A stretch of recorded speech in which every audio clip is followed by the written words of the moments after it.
ছাইরা যদি যাইবি বন্ধু মায়া কেনে দিলি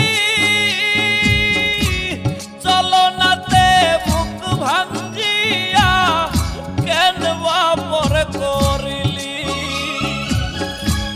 মাঝারুলের হইল না সুখ বন্ধুয়া তোর কারণে প্রতারণার হইব বিচার আসরের ময়দানে রে বন্ধু প্রতারণার চাইব বিচার আসরের ময়দানে কোন সে দোষে দুঃখ দিলে আমার সর